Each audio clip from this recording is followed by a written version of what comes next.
देश की बड़ी कंपनियों की जब भी बात होती है उसमें अडानी ग्रुप का नाम जरूर आता है, लेकिन ये ग्रुप अब एक बार फिर से चर्चा में है।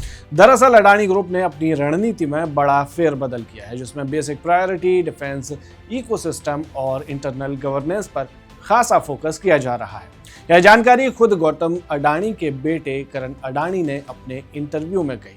ऑल इंडिया मैनेजमेंट एसोसिएशन यानी AIMA के प्लेटिनम जुबली समारोह के दौरान एक खास संवाद में बोलते हुए Adani ports and special economic zone यानी कि APSEZ के मैनेजिंग डायरेक्टर और अडानी सीमेंट के डायरेक्टर करण अडानी ने बताया कि समूह तेजी से एक्सपेंड कर रहा है।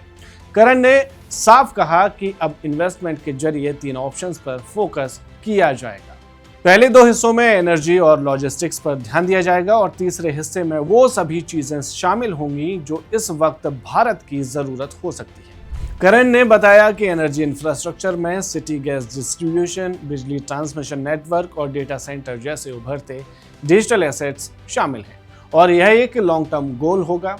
वहीं डिफेंस के मामले पर उन्होंने कहा कि स्वदेशीकरण यानी कि देश में ही निर्माण करना टारगेट है और इसी दिशा में वे रखरखाव, मरम्मत और ओवरहॉल यानी MRO क्षमताओं को बढ़ाने की कोशिश कर रहे हैं, जिसमें ब्राजील की कंपनी एम्ब्रर के साथ हालिया साझेदारी भी की गई है। उन्होंने आगे बताया कि ग्रुप अपनी एवरेज वर्कर एज जो अभी 38 साल है उसे कम करने की दिशा में भी काम कर रहा है, ताकि आर्टिफिशियल इंटेलिजेंस यानी कि AI को तेजी से अपनाया जा सके। इसके लिए $100 बिलियन का बड़ा इन्वेस्टमेंट करने की भी कोशिश की जा रही है, जिसका टारगेट 2035 तक रिन्यूएबल एनर्जी से चलने वाला इंफ्रास्ट्रक्चर चलाने का होगा।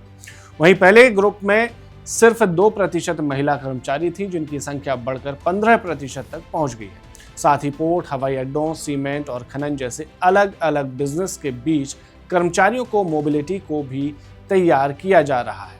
इसके अलावा करण ने ग्लोबल बाजारों में नैरेटिव बिल्डिंग यानी कि अपनी कहानी और कॉन्टेक्स्ट को सही तरीके से दुनिया तक पहुंचाने के महत्व पर भी जोर दिया और कहा कि हमें अपने कॉन्टेक्स्ट को बेहतर तरीके से कम्युनिकेट करने की ज़रूरत है। इसके अलावा उन्होंने भारत में फार्मूला 1 यानी कि F1 रेसिंग को फिर से शुरू करने में रुचि दिखाई है और इसे देश की इंफ्रास्ट्रक्चर क्षमता दिखाने का बड़ा मंच बताया है।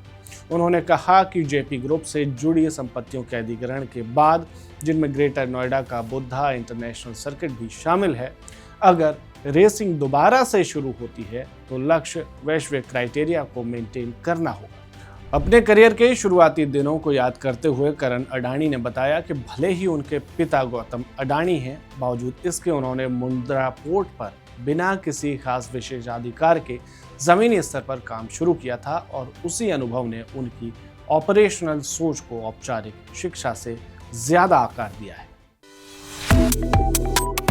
Subscribe to One India and never miss an update. Download the One India app now.